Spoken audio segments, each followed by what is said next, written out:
inni uhibba lidu'ai. Kata Allah Subhanahu wa taala, sesungguhnya aku sangat senang mendengar suara lantunan doanya.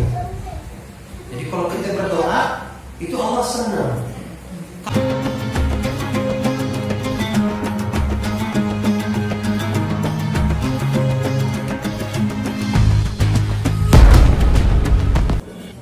Bismillahirrahmanirrahim. Assalamualaikum warahmatullahi wabarakatuh.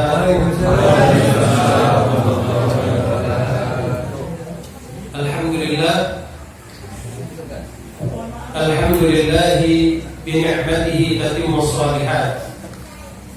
Wassalatullahi wassalamullahi ala khairi sadat sayyidina Muhammadin khairil bariyat wa ala alihi wa ashabihi wa man tabi'ahum ila yaumil mi'ad. Allahumma salli wa sallim ala sayyidina Muhammadin salatan 'adlin kallaqilatuhu wa rasulullahi wasilatuhu wa anta laha ya ilahi wa likulli kabir azim fafarrid ma ana fi sirri. Bismillahirrahmanirrahim.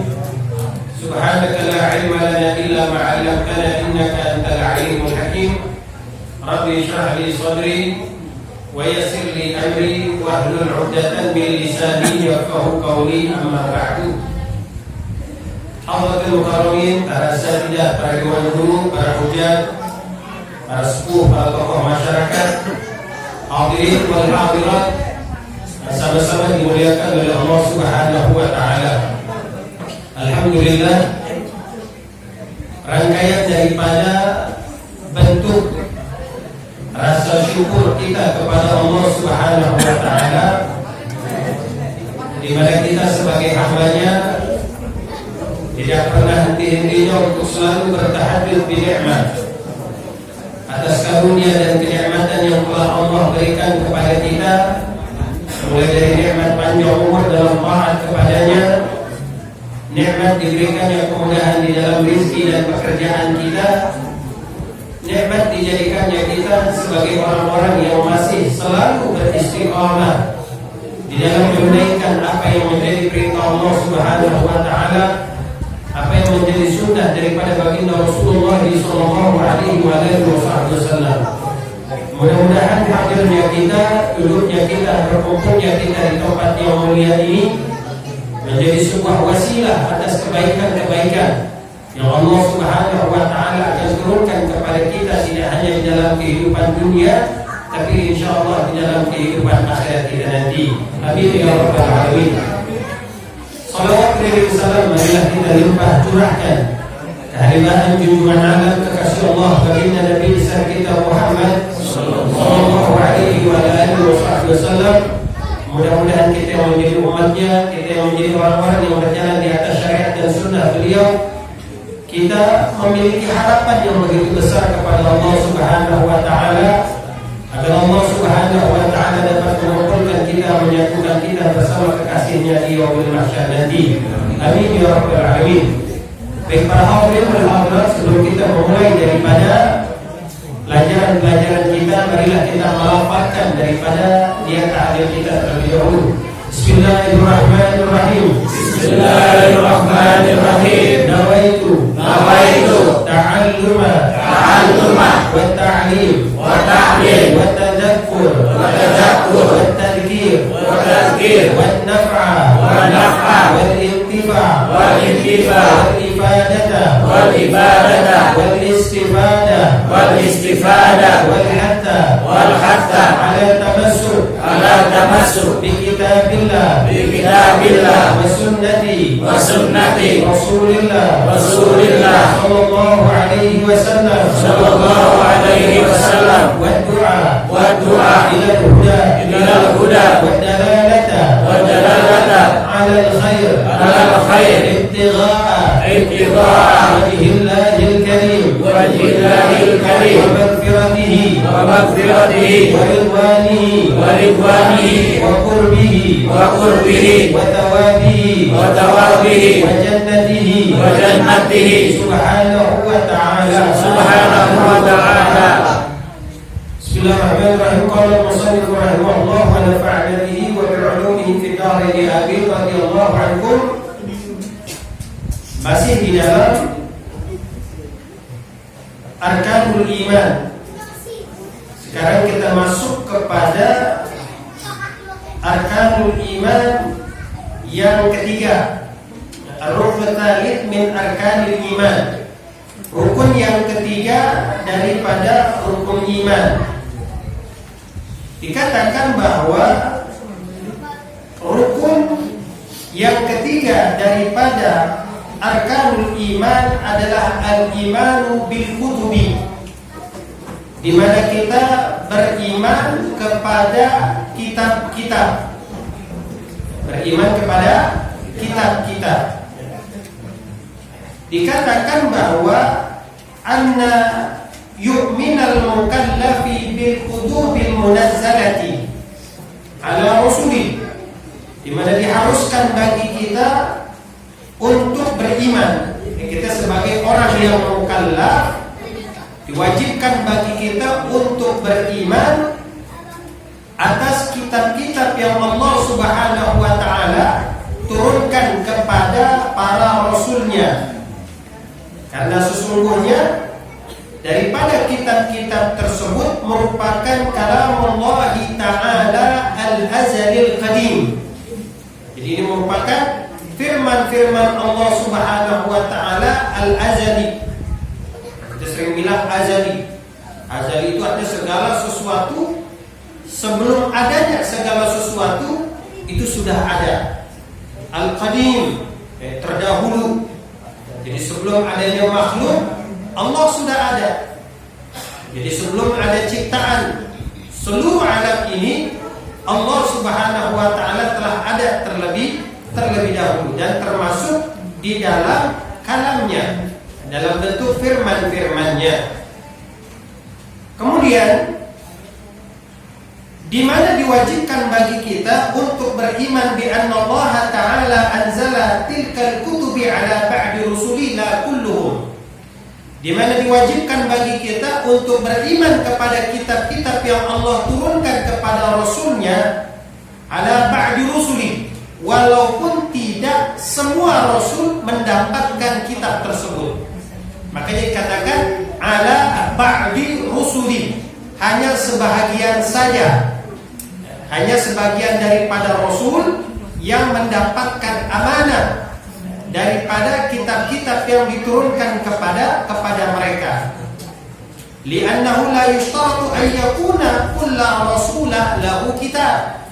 Karena tidak menjadi sebuah syarat bagi seorang rasul di mana mereka harus memiliki kitab. Jadi tidak menjadi syarat. Jadi selama ini yang kita pikirkan kan yang namanya Rasul harus ada kitab yang Allah turunkan kepada mereka. Di sini kita baru tahu bahwa tidak semua Rasul yang Allah utus ke muka bumi ini mereka dibekali dengan kitab. Dan ini juga tidak menjadi syarat atas kerasulan mereka. Mereka tetap dikatakan Rasul walaupun mereka tidak dibekali dengan kitab-kitab, yang berarti au an yansakha syari'ata min qabli. Artinya apa? Mereka tidak menghilangkan daripada syariat-syariat sebelumnya yang diturunkan daripada nabi-nabi terdahulu. Karena pada hakikatnya mereka meneruskan daripada estafet dakwah yang Allah turunkan mulai dari nabi yang pertama sampai dengan nabi yang terakhir. Jadi walaupun mereka tidak dibekali kitab, tapi mereka telah mendapatkan modal dari Allah Subhanahu wa taala untuk berdakwah di hadapan kaum-kaum mereka. Seperti itu. Seperti kewajiban kita terhadap kitab yang Allah turunkan kepada para rasul, di mana kita meyakini tentang kebenaran atas apa yang tertulis di dalamnya. Dan ini dikuatkan seperti apa yang Allah Subhanahu wa taala sebutkan di dalam firman-Nya, "Amanar rasulu bima unzila ilaihi min rabbih wal mu'minun. Kullun amana billahi wa malaikatihi wa kutubihi wa rusulihi la nufarriqu baina ahadin min rusulihi." Ya, jadi dari sini kita bisa memahami. Maka tadi dikatakan la nufarriqu baina ahadin min rasuli. Jadi nggak ada perbedaan. Ajaran yang dibawa oleh mereka para rasul, ajaran yang dibawa oleh mereka para nabi sesungguhnya tidak ada perbedaan. Yang mereka bawa adalah ad-dinul hanif, ya, agama yang lurus. Gitu ya. Agama yang lurus yang Allah turunkan kepada para nabi, kepada para rasul yang sampai akhirnya sampai kepada kita. Seperti itu. Jadi la nufarriqu baina ahadin min rasul. Tidak ada perbedaan. Semuanya sama. Mulai dari Nabi Allah Adam sampai dengan Nabi Muhammad sallallahu alaihi wasallam. Nah, tentang kitab-kitab yang Allah Subhanahu wa taala turunkan di sini, wa qila inna jumlatal kutubil munazzalah. Dikatakan di dalam salah satu pendapat bahwa sesungguhnya al-kutubul munazzalah, kitab-kitab yang Allah Subhanahu wa taala turunkan ke muka bumi ini itu berjumlah mi'ata wa arba'at kutub. Mi'ah wa arba'ah. Itu berjumlah 104 kitab. Kalau ditanya berapa jumlah kitab-kitab yang Allah turunkan kepada para rasul di muka bumi ini, jawabannya adalah 104 kitab. Ya. Nazala minha ala Adam. Yang pertama diturunkan kepada Nabi Allah Adam alaihissalam. Diturunkan kepada Nabi Allah Adam itu berjumlah 10 kitab. Asyara, ya. Wa ala Syed, dan kepada Nabi Allah Syed. Jadi Nabi Syed itu merupakan anak daripada Nabi Allah Adam, keturunan daripada Nabi Allah Adam. Nah, diturunkan kitab kepada Nabi Allah Syed itu berjumlah 50 kitab. Wa ala Idris, dan kepada Nabi Allah Idris. Kalau orang Barat bilangnya Andreas, gitu ya. Kalau orang dalam bahasa Arab disebutnya Idris. Jadi Andreas itu diambil dari kata Idris sebenarnya, gitu ya. Itu kitab diturunkan kepada Nabi Allah Idris 30 kitab. Ya. Wa ala Ibrahim, dan kepada Nabi Allah Ibrahim 10 kitab. Kemudian wa Taurat, kemudian kitab Taurat ala Sayyidina Musa, turunkan kepada Sayyidina Musa. Wa Zabur ala Sayyidina Daud. Wal Injil ala Sayyidina Isa. Wal Quran ala Sayyidina Muhammadin sallallahu alaihi wa alihi wasallam. Jadi masing-masing Nabi Allah Musa, Nabi Allah Daud, kemudian Nabi Allah Isa dan Nabi Muhammad hanya mendapatkan satu kitab masing-masing. Tetapi asyamilah, jadi apa yang terdapat di dalam Al-Quran adalah penyempurnaan daripada seluruh kitab-kitab yang Allah Subhanahu wa taala telah turunkan kepada para nabi dan para rasul. Ya. Nah, kemudian dikatakan juga bahwa al-aslamu adam al-hasr ila annahu yajibu 'ala al-mukallaf an yu'mina tafsilan bi arba'ati kutub. Tapi yang menjadi kewajiban bagi kita adalah di mana kita mengimani, wajib untuk mengimani atas 4 kitab. Nah, ya, 4 kitab yang Allah turunkan kepada para nabi. La yunkiru wahidan minha, dan tidak ada keingkaran dari diri kita atas keempat kitab tersebut. Kalau angkarahu, kalau andai kata kita ingkar, kita enggak meyakini tentang 4 kitab yang Allah turunkan kepada para nabi ini, maka la kufri, dia akan kufur pada akhirnya. Jadi kalau saya enggak percaya Allah menurunkan kitab Injil, kufur. Oh, saya enggak percaya Allah telah menurunkan kitab Zabur, bisa jadi kufur. Jadi kita harus mengimani. Karena ini merupakan salah satu tanda keimanan dari diri kita sebagai seorang yang beriman adalah di mana kita meyakini atas 4 kitab yang telah Allah turunkan kepada para nabi dan para rasul. Begitu, ya. Cuma yang harus kita pahami adalah kalimat daripada kitab Injil yang kita pahami ini adalah bukan Injil yang sekarang. Ya, kalau sekarang bukan Injil namanya. Sekarang namanya Perjanjian Baru dan Perjanjian Lama. Bukan Injil, bukan. Injil udah diangkat oleh Allah. Ya, Injil itu sudah diangkat. Nah, kitab-kitab yang diyakini oleh mereka, ya, kaum Nasrani, ya, pada saat ini adalah kitab-kitab yang sudah banyak terjadi perubahan. Jadi pada zaman Nabi Allah Isa saja itu sudah banyak daripada kaumnya yang merubah daripada kitab-kitab yang Allah turunkan kepada Nabi Allah Isa. Dirubah kitab itu sampai pada saat ini. Makanya Injil itu banyak macamnya. Tapi yang paling banyak secara umum dianut oleh mereka adalah Perjanjian Lama dan Perjanjian Baru. Seperti itu. Ya, itu sebenarnya bukan Injil. Ya. Sebutnya Alkitab. Gitu ya, Alkitab. Kalau Injil itu diangkat oleh Allah Subhanahu wa taala. Wa kutubi.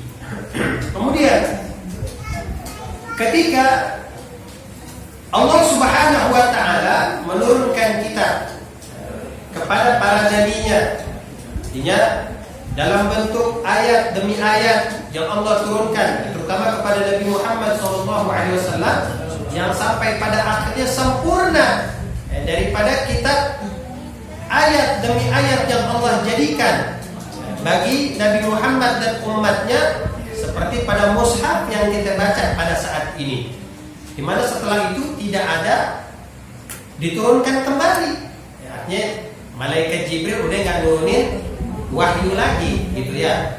Artinya bukan berarti ketika malaikat Jibril sudah nggak menurunkan wahyu, kan timbul pertanyaan begini: ketika Nabi Muhammad dijadikan oleh Allah sebagai nabi yang terakhir, dan kemudian malaikat Jibril datang dalam jumlah ratusan kali kepada Nabi Muhammad ketika proses menurunkan wahyu dalam bentuk firman Allah Subhanahu wa taala. Nah, setelah berakhirnya kenabian, apakah fungsi malaikat Jibril itu masih dibutuhkan? Kan pertanyaan begitu.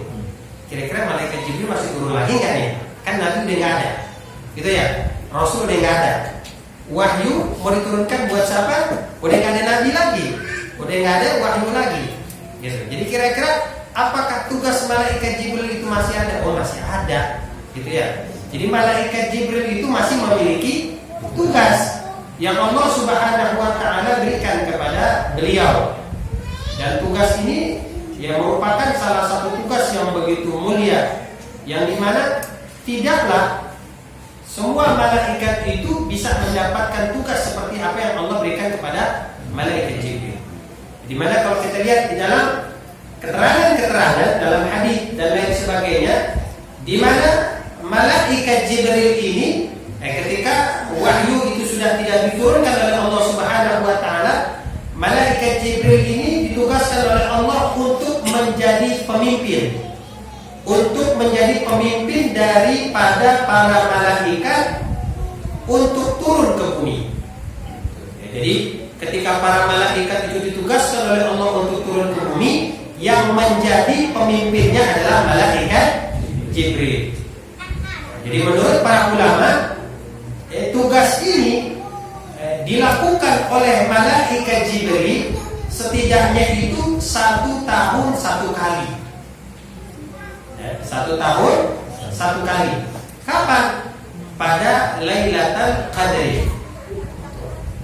Inna anzalnahu fi wa ma adraka ma Lailatul Qadri khairun min alfi syahr, tanazzalul malaikatu war-ruh. Ruh, kalimat ruh di sini adalah malaikat Jibril. Menurut para ulama, jadi malaikat Jibril yang turun ketika pada malam Lailatul Qadar, di mana pada malam tersebut para malaikat ditugaskan oleh Allah Subhanahu wa taala untuk turun ke bumi untuk membawa daripada keberkahan dan keselamatan. Untuk membawa daripada keberkahan dan keselamatan. Ya. Dan yang menjadi pemimpin daripada para malaikat yang akan menyebar di seluruh penjuru bumi untuk memberikan keberkahan dan keselamatan adalah malaikat Jibril. Jadi masih ada tugasnya, pekerjaannya masih ada. Kemudian yang kedua, tugas daripada malaikat Jibril setelah tidak membawa daripada wahyu kepada para nabi dan para rasul, di mana Allah Subhanahu wa taala menugaskan kepada malaikat Jibril untuk mengurus angin. Jadi malaikat Jibril tugasnya untuk mengurus angin. Ya. Jadi semua urusan yang berkaitan dengan angin, semua urusan yang berkaitan dengan angin, maka semuanya dikendalikan oleh malaikat Jibril. Urusan angin itu, ya. Dari mana kita bisa tahu bahwa malaikat Jibril itu tugasnya untuk mengontrol daripada angin yang kita rasakan nih dalam kehidupan dunia? Nah, ini seperti apa disebutkan dalam sebuah riwayat hadis yang diriwayatkan oleh Imam Baihaqi dalam kitab Syu'abul Iman, di mana dikatakan yudabbiru amra dunya arba'atun. 4 malaikat. Jadi ada 4 sosok malaikat yang mengurusi urusan dunia. Ya, yang mengurusi urusan dunia. Jibrilu, yang pertama malaikat Jibril. Wa Mikail, yang kedua malaikat Mikail. Kemudian wa malakal mauti, yang ketiga adalah malaikat maut. Kemudian yang keempat wa Israfil. Ya. Fa amma Jibrilu, tugasnya apa nih malaikat Jibril? Dikatakan fa amma Jibrilu fa wakkula birriyahi wal junudi. Jadi tugas daripada malaikat Jibril itu diserahkan untuk mengatur angin dan para tentara. Para tentara itu ada para malaikat. Ya. Wa amma Mikail, sedangkan malaikat Mikail fawukila bil qatri wan nabati. Jadi tugasnya itu untuk mengurus hujan dan tumbuh-tumbuhan. Itu malaikat Mikail. Ya. Wa amma malakal maut, sedangkan malaikat maut, malaikat maut itu fawukila biqabdil arwah. Jadi dia diserahi atau ditugasi untuk qabdil arwah, untuk mencabut roh. Ya. Jadi yang narik itu anak buahnya, yang eksekusi terakhir baru dia. Begitu ya. Itu malakal maut. Ya. Kemudian wa amma Israfil, sedangkan malaikat Israfil fahuwa yanzilu bil amri alaihim. Itu diserahkan tugas untuk menyampaikan perintah kepada mereka. Jadi Israfil itu tugasnya untuk bawa perintah nih. Perintah untuk malaikat ini nih tugasnya. Ini untuk malaikat ini, nih perintah dari Allah. Ini 4 malaikat yang menjadi apa? Yang menjadi apa ya? Wakil daripada setiap perintah-perintah yang Allah Subhanahu wa taala turunkan di dalam kehidupan dunia. Dan kemudian yang ketiga, dikatakan oleh para ulama, itu tugas daripada malaikat Jibril adalah di mana dia memenuhi kebutuhan daripada para manusia. Kebutuhan para manusia. Tidak tugas dari Allah untuk memenuhi kebutuhan manusia. Nah, riwayat ini bisa kita lihat dalam sebuah hadis yang diriwayatkan oleh Imam Baihaqi dari Sayyidina Thabit, di mana Allah Ta'ala wakkala Jibril alaihi salam bihawaijin nas. Allah menugaskan malaikat Jibril di dalam urusan memenuhi hajat-hajatnya para manusia. Fa idza sa'ala mu'min, apabila seorang mukmin dia berdoa, ya, apabila seorang mukmin dia berdoa, qala ya Jibrilu, maka Allah pun berkata kepada malaikat Jibril, akhbisa hajatahu fa inni uhibbu li du'aihi. Allah bilang sama malaikat Jibril, wahai Jibril, tahan dulu, kata Allah. Ahbis. Allah bilang tahan. Kalau kita doa nih, kita doa malam hari kita bangun, tahajud, kita minta sama Allah, kita angkat tangan kita tinggi-tinggi, kita minta sama Allah. Ketika Allah mendengar suara kita nih, mendengar doa-doa kita, Allah bilang sama malaikat hajat dan keinginan daripada doa kita. Allah bilang malaikat Jibril, "Ahbis ya Jibril, tahan dulu." Gitu ya. Jangan dikasih, jangan dikabulin dulu, Allah bilang. Kenapa? Fa inni uhibba li du'ai. Kata Allah Subhanahu wa taala, sesungguhnya aku sangat senang mendengar suara lantunan doanya.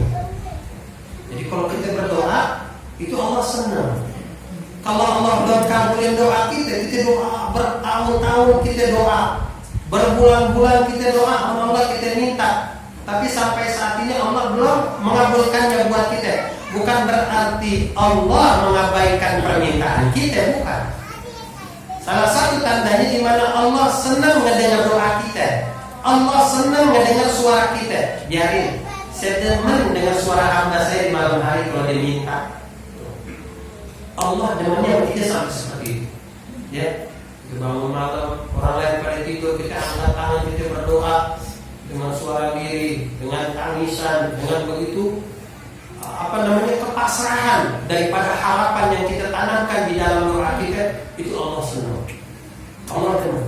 Kalau bisa besok begitu lagi, betul. Besok begitu lagi, terus setiap hari. Saya senang dengan suara kamu. Makanya Jibril disuruh tahan. Gitu.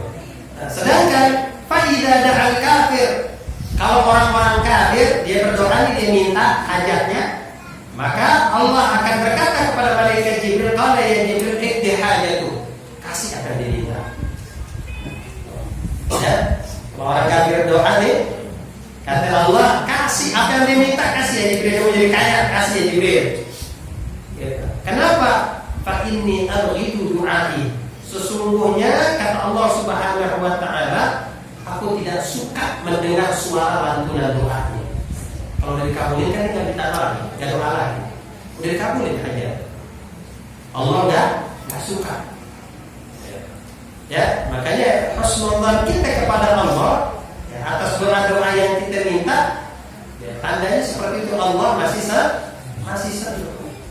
Dan juga kemungkinannya adalah di mana ini merupakan satu hal yang terbaik buat kita. Ya, karena kita tidak mengetahui apakah amrul dunia, perkara dunia ini baik buat kita apa kagak. Kita nggak pernah tahu. Ketika kita berdoa, ya Allah, saya pengen punya rumah nih ya Allah. Saya tinggal di ngontrak. Saya pengen punya rumah ya Allah. Bertahun-tahun kita doa kita belum dikabulin oleh Allah. Bukan berarti Allah nggak cinta, nggak sayang sama kita. Selain seperti yang pertama tadi, yang kedua adalah di mana Allah lebih tahu tentang kebaikan yang akan kita dapatkan. Kalau kita kan manusia, kita nggak tahu nih perkara kira-kira baik buat kita apa kagak, kan kita nggak tahu. Ya, dikhawatirkan ketika Allah kasih kepada kamu rumah, begitu ya, kamu tinggal di rumah yang bagus, di rumah yang mewah. Pada akhirnya itu akan melalaikan kamu dari Allah Subhanahu wa taala. Kan kita nggak tahu. Gitu. Jadi kebaikannya apa? Ya kebaikan itu adalah di mana Allah belum mengabulkan doa kita, itu merupakan kebaikan buat kita sebenarnya. Jadi kita jangan berpikir ketika Allah belum mengabulkan doa kita, Allah nggak baik sama kita. Kagak. Itu justru malah kebaikan buat kita. Karena Allah lebih tahu kapasitas kita nih hambanya. Udah pantas apa belum? Udah sanggup apa belum? Ya, kita minta ya Allah, saya minta rumah, saya minta kendaraan ke orang-orang, mobilnya bagus, ya, kehujanan nggak panasan, saya kehujanan panasan, ya Allah, kasih harapan saya Allah, gitu. Ya, kita minta sama Allah gitu. Bertahun-tahun kita berdoa, ya, kita belum punya mobil juga misalnya. Itu merupakan yang terbaik, ketetapan Allah yang terbaik sebenarnya buat kita. Khawatir kalau kita punya mobil kita lupa. Ya. Jadi kita jangan berprasangka buruk dulu sama Allah. Karena Allah lebih tahu mana yang terbaik buat kita. Kita nggak tahu mana yang terbaik buat kita nggak tahu kecuali apa yang Allah Subhanahu wa taala jadikan kepada kita pada saat ini. Seperti itu. Ya, jadi kita jangan terkadang kan doa kita itu kan lebih kepada apa yang kita inginkan, bukan apa yang kita butuhkan. Gitu, ya. sandarannya kepada apa yang kita inginkan. Manusia kalau ditanya keinginannya semuanya pengen. Itu manusia. Ya, ngelihat orang punya mobil, pengen punya mobil. Ngelihat orang punya rumah bagus, pengen punya rumah bagus. Ngelihat orang pakai handphone bagus, oh pengen punya handphone yang bagus. Ngelihat apapun yang dimiliki oleh orang kita pengen. Itu kepengenan kita, bukan kepengenan Allah. Kita nggak tahu apakah barang yang kita pengenin itu, kita nggak lihat kira-kira mudaratnya sama manfaatnya lebih banyak mana. Kan kita nggak pernah berpikir ke situ. Kebaikannya sama keburukannya lebih banyak mana. Kalau kita berpikir keburukannya lebih banyak, lebih baik nggak usah. Cukup merasa apa yang kita punya saat ini udah syukurin aja. Gitu. Kalau kan kata ada manfaatnya lebih banyak, pertimbangan itu panjang. Pertimbangannya panjang. Kita istikharah dulu, minta jalan yang terbaik sama Allah. Ini kira-kira ya Allah sepantas belum ini punya. Istikharah, minta yang terbaik sama Allah. Gitu ya. Jadi perkara-perkara mau perkara yang besar atau perkara yang kecil, tetap semuanya harus minta. Gitu. Minta yang terbaik sama Allah. Kita istikharah.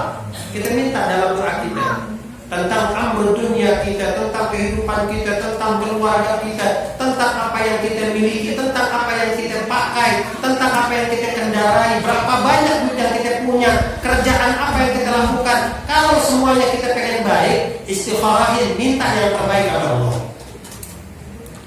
Ya Allah, kira-kira kerjaan saya baik apa kagak nih? Istikharah, doa, minta Allah, angkat tangan. Allah mudahkan, Allah gampangkan, Allah ringankan, tandanya itu baik buat kita. Jadi segala sesuatu itu harus apa? Mintanya kepada Allah yang terbaik. Jadi ketika kita selalu menyandarkan semuanya kita kembalikan kepada Allah atas apa yang terbaik menurut ketetapan Allah, bukan menurut kita, maka insya Allah hidup kita aman. Ya, hidup kita lempeng, nggak bakal neko-neko. Gitu ya, hidup kita bakal lurus. Kalau semuanya kita sandarkan kepada apa yang terbaik menurut Allah, bukan menurut kita. Ya, kalau menurut kita baik, belum tentu menurut Allah baik. Menurut kita nggak baik, belum tentu menurut Allah itu nggak baik. Ya, seperti itu. Ya, jadi istighfarahin hidup kita kepada Allah. Ya, jadi orang istighfar bukan mengkawin itu istighfar, bukan. Ya, hidup kita ini istighfarahin. Tiap hari sholat istikharah, Pak. Tiap hari sholat istikharah bareng 2 rakaat. Ba'dal maghrib setelah kita sholat ba'diyah, sholat istikharah 2 rakaat, angkat tangan. Ya Allah, saya minta yang terbaik atas perkara dunia saya ya Allah, keluarga saya ya Allah, kerjaan saya ya Allah, rizki yang saya dapat ya Allah, harta benda yang saya pergunakan ya Allah. Minta sama Allah. Jadi Allah arahkan kita, Allah bimbing kita. Jadi kita hidup itu bukan berdasarkan hawa nafsu. Kalau kita udah dikungkung oleh hawa nafsu, dikurung sama hawa nafsu, repot nanti jadinya. Ya, kita mengabaikan apa yang menjadi ketetapan Allah Subhanahu wa taala. Jadi, ya. Kemudian yang keempat, kata para ulama, tugas daripada malaikat Jibril adalah mendampingi orang yang meninggal. Mendampingi orang yang meninggal dalam keadaan berwudu. Tuh. Jadi kalau orang yang ketika ruhnya dicabut, kemudian dia dalam keadaan berwudu, maka malaikat Jibril akan datang kepadanya. Ya, gitu. Jadi kalau nanti kita mau meninggal, tulis wasiat sebelum kita meninggal. Ya, nanti kalau bapak, kalau ibu kira-kira udah pengen meninggal, ya, udah nggak bisa buat bergerak, ya, wasiat dari bapak, ibu, tolong diwuduin, begitu. Kalau kita ini masih sanggup, ya alhamdulillah, syukur. Tapi kalau kita ini nggak sanggup, kita minta sama ahli waris kita minta sama anak kita buat mewuduin kita. Wasiatnya gitu, ya, wasiatnya gitu. Ya, jangan yang lain. Wasiat itu jangan ambil dunia, yang urusan dunia nggak usah. Ya, masing-masing udah ada ketetapannya di sisi Allah, nggak usah khawatir. Ya, urusan dunia nggak usah khawatir. Ya, yang kita khawatirin anak kita ketika kita meninggal masih beriman apa kagak, kan begitu yang kita khawatirin. Yang kita khawatirin ketika kita meninggal anak kita masih sholat apa kagak, kan begitu. Yang kita khawatirin kalau kita meninggal anak perempuan kita masih bisa menjaga kehormatannya apa kagak, itu yang kita khawatirin. Keluarga kita bagaimana? Apakah mereka berpegang kepada perintah Allah dengan sebaik-baiknya, atau justru malah mereka berpaling dari perintah Allah? Makanya kita wasiat. Wasiatnya begitu. Ya, mau lapar bagaimana, mau susah bagaimana, jangan kita lepaskan, gadaikan keimanan kita kepada Allah Subhanahu wa taala. Wasiatkan itu. Bisa butuhin sama anak kita, suami istrinya, ya, butuhin kalau dia anaknya, kalau istrinya di Batam, gitu ya. Jadi anak-anaknya deh suruh membutuhkannya, butuhin, setelah dibutuhin baru kemudian dihadapkan ke arah kiblat. Ini sebagaimana disebutkan oleh Syekh Nawawi Al-Bantani dalam kitab Nurul Dhalam, syarah daripada Aqidatul Awam, dikatakan qala Jalaluddin As-Suyuti wa innahu yahdurul mauta min yamutu ala wudu, di mana malaikat Jibril itu selalu hadir kepada orang-orang yang meninggal dalam keadaan berwudu. Orang meninggal dalam keadaan berwudu itu salah satu asbab di mana ruh mereka akan mudah keluar. Jadi salah satu yang bisa bikin ruh kita cepat keluarnya, ini cepat dalam arti kata bukan kayak sakit malah sakit gitu ya. Cuma dimudahkan, digampangkan. Itu salah satunya adalah dengan berwudu, gitu ya. Karena ya namanya rasa sakit setiap manusia, bahkan Nabi sekalipun tidak bisa lari menghindar daripada rasa sakit yang mereka rasakan ketika ruh itu dicabut. Ya, kalau kita lihat dalam riwayat hadis, bahkan rasa sakit itu ketika ada seorang meminta kepada Allah Subhanahu wa taala, dia datang ke komplek kuburan, terus dia minta Allah, ya Allah, kalau keadaan kita orang yang hidup kita tahu, kita bisa nanya. Kita datang kepada mereka, bagaimana kabarnya? Oh baik. Tanya, kamu punya apa, butuh apa dan lain sebagainya. Kita bisa tahu ya Allah. Tapi kalau orang yang mati sekarang keadaannya bagaimana, kita tidak tahu ya Allah. Coba, saya pengen ya Allah bangkitin satu orang aja, biar saya tahu keadaan mereka sekarang di dalam kubur yang ngapain. Diminta Allah. Akhirnya dibangkitkan atas izin Allah Subhanahu wa taala. Dibangkitkan orang tersebut yang dimana dalam keterangan hadis ini dikatakan Dzu sawadin, itu jidat ini terus. Mungkin karena satu banyak di ibadah, itu makanya baina ainai dzu sawadin. Jadi di antara kedua bola matanya itu hitam. Ini ya. Jadi ditanya sama orang itu, bagaimana kabar kamu di dalam kubur? Terus yang meninggal nih, yang bangkit itu bahwa saya telah mati 100 tahun yang lalu. Allah telah mewafatkan saya 100 tahun yang lalu. Gitu. Akan tetapi rasa sakit daripada roh ketika dicabut itu saya masih rasakan sampai sekarang. 100 tahun meninggalnya udah 100 tahun, tapi rasa sakit ketika roh itu dicabut saya masih rasain sampai sekarang. Jadi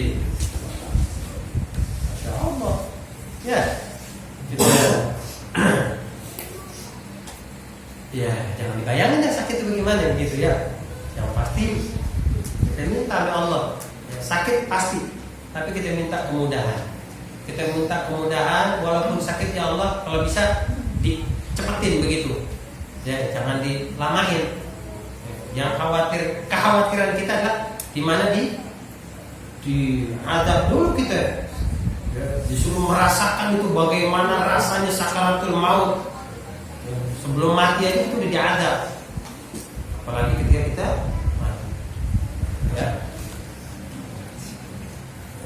Banyak minta Allah. Ya Allah mudahin saya ketika saya wafat. Ya, wafat. Jadi salah satu yusahilur ruh, ya, mudahnya ruh itu keluar berwudu kemudian dawa siwak nih. Salah satu yang bikin ruh kita gampang keluar nih, siwak. Jadi para ulama mengatakan siwak miftahul jannah, siwak itu kunci surga. Ya. Salah satunya adalah mempermudah kita ketika ruh kita keluar. Yang kedua, memudahkan lisan kita ketika mengucapkan la ilaha illallah ketika kita meninggal. Ya, jangan lupa kantongnya siwak. Jangan siwak yang jadi sunnahnya Nabi nggak ada di kantong kita, tapi rokok yang jadi sunnahnya syaitan ada di kantong kita. Terbalik gitu. Jadi, ya, sunnahnya Nabi lah yang ada di kantong, jangan sunnahnya syaitan. Ya. Kalau Tuhan ucap nama rumah mau malu beli, tapi siwak mana yang cariin? La ilaha illallah Muhammad ya. Umat Nabi Muhammad. Kalau umat setan belum ada dajjal gitu kan. Jadi umat Nabi siwak, siwak, kampung siwak. Ya, sunnahnya Nabi, ya sunnahnya Nabi. Pakai, gunain. Ya. Pakai mahal 15.000 itu lebih mahal rokok. Ya, mahal rokok. Siwak paling mahal 15. Aswak berdatan lirab. Salah satu hal yang bisa memancing daripada keridhaan Allah nih siwak. Ya, keridhaan Allah bisa kita dapatkan daripada siwak. Ya. Nah, kemudian tentang malaikat Jibril di sini, para guru-guru kita pernah menjelaskan. Kita ngomongin Jibril dulu sekarang, ya.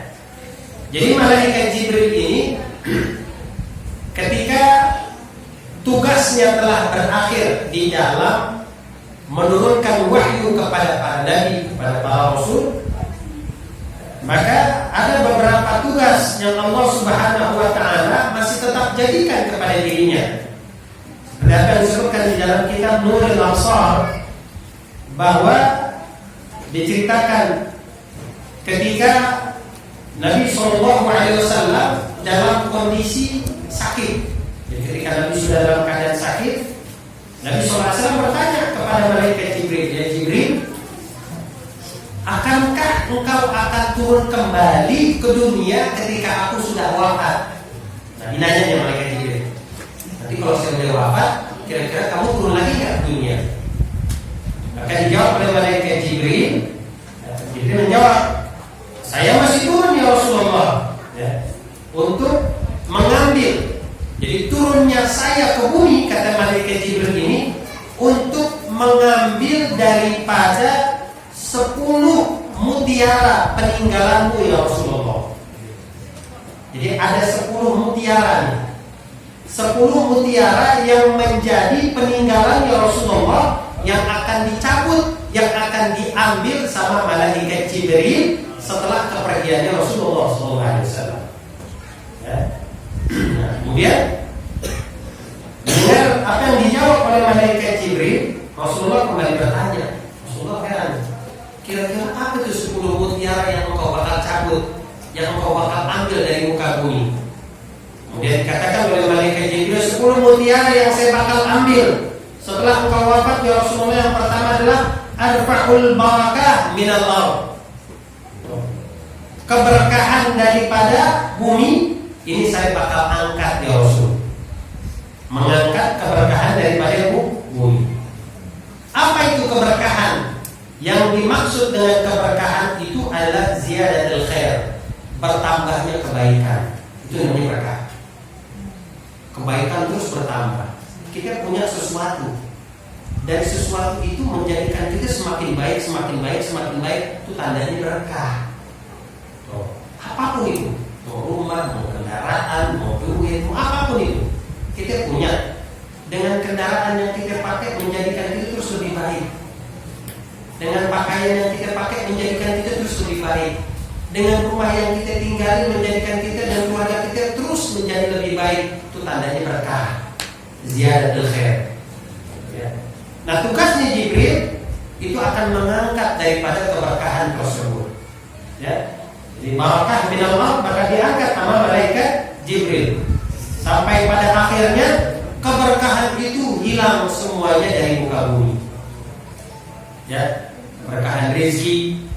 Sehingga orang yang terkadang hartanya lebih banyak tapi masih ngeluh, kurang, ya, kamu punya duit, padahal duit banyak, ya, ngeluh begitu. Itu tanda kagak berkah. Padahal di sini banyak, duitnya banyak, apanya banyak, tapi ngeluh, tandanya kagak berkah. Atau mengangkat keberkahan daripada ilmu. Orang ilmunya banyak, banyak, gelarnya berderet, beberapa gelar, di depan lain, belakang lain gelar. Satu banyak nih ilmunya, ya. Tapi dari ilmunya tersebut tidak membawa dirinya menjadi lebih tawadhu. Dengan ilmunya tidak menjadikan dia lebih takut kepada Allah. Dengan ilmunya tidak menjadikan dia lebih istiqamah di dalam menjalankan perintah Allah dan sunnah Rasulullah. Dengan ilmunya tidak menjadikan dia untuk mengajak para manusia menuju Allah dan menuju baginda Rasulullah. Ilmunya banyak, tapi ketika nggak bermanfaat, tandanya kagak berkah.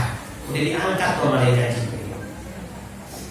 Bukan harta dua kali, ilmu bakal diangkat. Yang namanya keberkahan itu. Yang pertama. Kemudian yang kedua, kata malaikat Jibril, di mana arfa'ul al-mahabbah min qulubil khalq. Yang kedua yang akan aku ambil ya Rasulullah dari muka bumi adalah rasa cinta di dalam hati manusia. Itu akan diambil, akan diangkat oleh malaikat Jibril. Jadi ketika rasa cinta di dalam diri manusia itu telah terangkat, maka kita lihat banyak mereka para manusia yang saling bermusuhan, saling memata-matai, saling curiga, saling menyalahkan antara satu orang atau satu kelompok dengan kelompok yang lain. Bahkan mereka berperang. Karena apa? Al-mahabbah sudah diangkat. Rasa cinta dari hati manusia sudah diangkat. Ya, kalau banyak kita lihat. Ya, udah banyak. Rasa cinta itu diangkat dari dalam hati para manusia. Saling curiga, memata-matai, ya, bermusuhan, memutus silaturahmi. Itu tandanya kayak begitu. Ya, bukan cinta benar-benar, bukan cinta benar-benar antara laki-laki dan perempuan, bukan, itu bukan cinta. Ya, itu tipu muslihat iblis.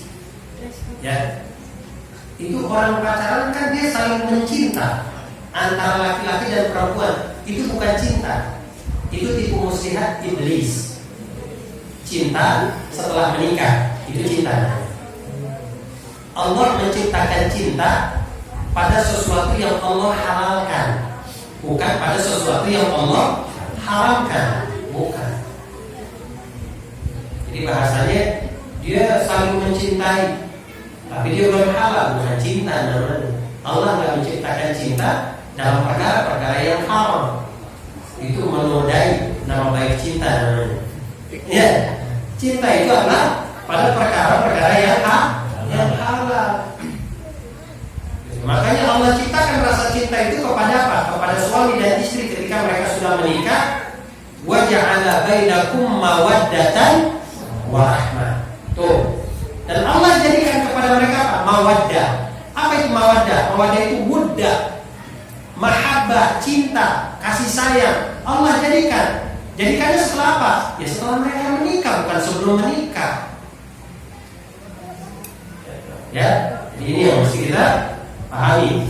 Itu yang Allah melalui malaikat Jibril akan angkat daripada muka bumi. Kemudian yang ketiga yang diambil oleh malaikat Jibril adalah arfa'u asyafaqah min qulubil qarib. Allah akan mengangkat kasih sayang daripada hati keluarga, para kerabat, sehingga kasih sayang ini udah nggak ada lagi dalam hati mereka. Yang namanya kekeluargaan udah nggak ada. Kita lihat, yang namanya kekeluargaan udah makin menipis, lama-lama jadi hilang. Orang tua mencampakkan anak, suami mencampakkan istri mencampakkan suami. Bahkan terkadang cuma gara-gara masalah-masalah yang sepele. Ada di antara mereka bahkan saling membunuh. Karena apa? Asyafaqah. Ya, itu diangkat.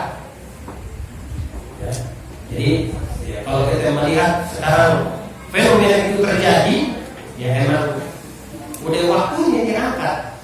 Jadi kita nggak usah kaget. Ya, mau begitu aturannya. Kemudian yang keempat, yang diangkat oleh malaikat Jibril adalah arfa'ul al-'adli minal umara. Aku akan mengangkat keadilan daripada hati para pemimpin. Ya, diangkat.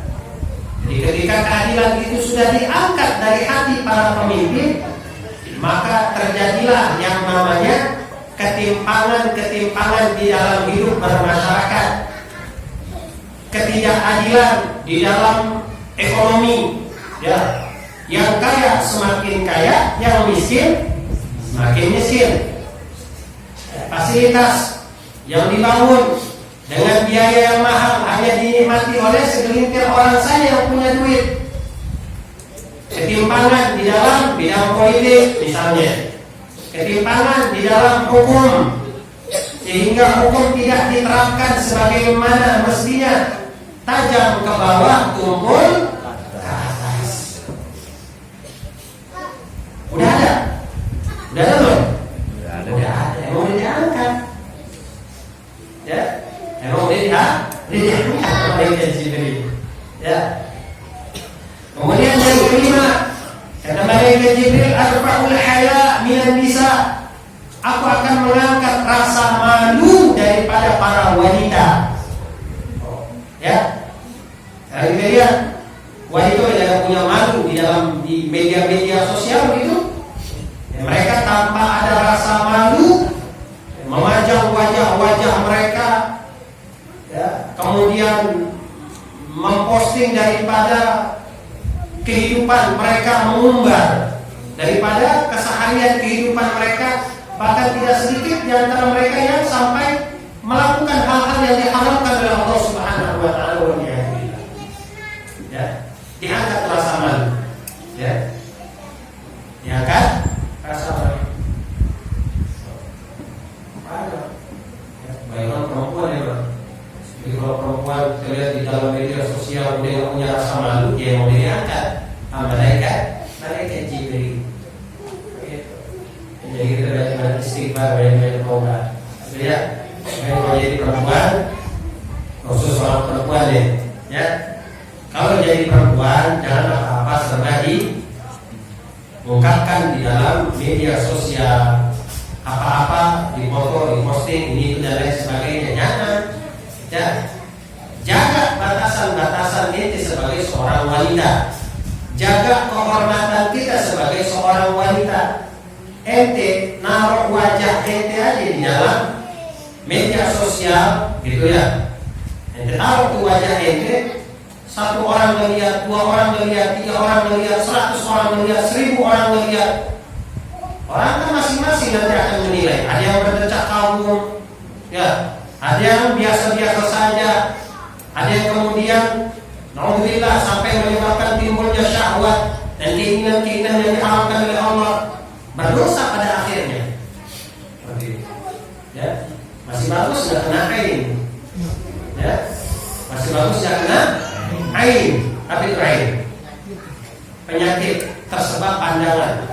Karena saking takjubnya dilihat, cakep bener nih perempuan, saking takjubnya tersebab pandangan dikena ain, bahaya. Pandangan itu lebih tajam. Oke, jangan sembarangan nih perempuan buat naruh-naruh foto-foto di media sosial.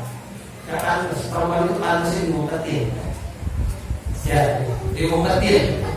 Sholat di rumah aja kalau bisa ngumpet sholatnya. Ini media sosial diumbar semuanya, ya. Nah, nggak boleh gitu ya. Jaga kehormatan kita sebagai muslimah, ya. Jangan sampai kita nggak memiliki rasa malu, karena rasa malu itu merupakan bid'ah minal iman. Orang kalau masih punya rasa malu, tandanya dia masih punya iman. Orang kalau dia nggak punya malu, tandanya imannya itu telah lepas dari dirinya. Dia nggak punya rasa malu. hati-hati, ya. Kemudian keenam yang akan diangkat oleh malaikat Jibril, arfa'u as-sabra minal fuqara. Aku akan mengangkat kesabaran daripada orang-orang fakir, orang-orang miskin. Ketika kesabaran ini sudah diangkat daripada mereka, maka jadilah mereka tidak bisa menerima ujian dari Allah Subhanahu wa taala tersebab kefakiran dan kemiskinannya. Ya, gak sabar jadi orang miskin, ya, gak sabar jadi orang fakir. Padahal itu ujian dari Allah atas kehidupan yang kita jalani. Jadi kalau kita bersabar, maka kita akan selamat. Kalau kita tidak bersabar, yang pada akhirnya kita menghalalkan segala cara, tidak melihat halal haram, boleh atau tidak, baik atau tidak, maka yang terjadi adalah kebinasaanlah yang akan kita dapatkan. Begitu, ya. Jadi hati-hati, ini akan diangkat oleh malaikat Jibril. Kemudian yang ketujuh yang akan diangkat oleh malaikat Jibril ada arfa'ul wara wa zuhda minal ulama. Kata malaikat Jibril, aku akan mengangkat yang namanya sifat wara dan zuhud daripada para ulama. Wara, zuhud. Ulama mesti punya di luar. Ulama. Kalau baru bukan. Baru kemarin dua. Ya. Ulama itu mesti dua. Ya. Wara sama zuhud. Apa yang dimaksud dengan wara? Yang dimaksud dengan wara adalah sifat kehati-hatian dari barang yang syubhat. Tuh. Sifat kehati-hatian daripada barang yang syubhat. Seorang kalau jadi ulama, dia mesti hati-hati atas apa yang dia dapatkan. Dia harus lurusin tuh niatnya. Niatnya dia di dalam berdakwah, niatnya dia di dalam mengajar, niatnya dia di dalam mengajak orang kepada Allah Subhanahu wa taala, mesti benar-benar niatnya karena Allah, bukan karena dunia. Jauh itu perkara-perkara syubhat. Ulama, ya. Ulama kalau ada orang ngasih ini, ngasih itu, ditanya dulu, dilihat dulu. Ulama kalau dia pengen punya ini, pengen punya itu, dipikirin panjang dulu, ini kira-kira baiknya buat saya. Nanti ke depannya kira-kira bagaimana, baiknya buat saya. Nanti manfaatnya buat orang di sekitar saya bagaimana. Kalau andai kata kita punya ini, itu, dan lain sebagainya, terus dari perkara-perkara yang syubhat, maka tidak menutup kemungkinan kita bisa terjerumus ke dalam perkara-perkara yang Allah haramkan. Wa man waqa'a fi syubhat waqa'a fil haram. Tuh, Nabi yang bilang, orang kalau terbiasa dengan perkara-perkara yang syubhat itu artinya samar-samar, putih kagak, hitam kagak, halal atau haramnya belum tahu. Jangan. Kalau ulama itu mesti jaga dirinya. Ada orang nawarin itu, tar dulu deh, saya cross check dulu kira-kira gimana nih, baik apa kagak, halal apa kagak, benar apa kagak ke depannya. Kudu begitu. Wah, itu namanya nggak serakah, nggak tomat. Ya, ulama harus begitu. Yang kedua juga harus zuhud. Ya, zuhud sifat tidak mementingkan dunia. Artinya semua orang butuh ambil dunia, hatta ulama sekalipun. Tapi jadikan dunia tersebut sebagai apa? Sarana bagi mereka untuk mendekatkan diri kepada Allah. Bukan menjadikan diri mereka terkuasai oleh dunia. Salah kalau gitu. Ya, zuhud itu namanya. Kalau udah punya, ngapain punya lagi? Kenalnya zuhud. Ya, zuhud kan? Kita udah punya motor, udah ganti motor yang baru, ini masih bisa ngelinting. Ya kalau rusak dibener-benerin dikit masih bisa jalan. Zuhud itu bukan kita ngegembel, bukan. Kagak kita pakai baju combang cantik kemudian kata zuhud, kagak. Bukan begitu. Hakikat zuhud ada di mana kita merasa cukup dengan apa yang Allah berikan. Cukup, alhamdulillah. Udah. Yang penting saya bisa memenuhi apa yang menjadi hajat saya, keluarga saya bisa cari nafkah dengan ini, itu, dan lain sebagainya, cukup.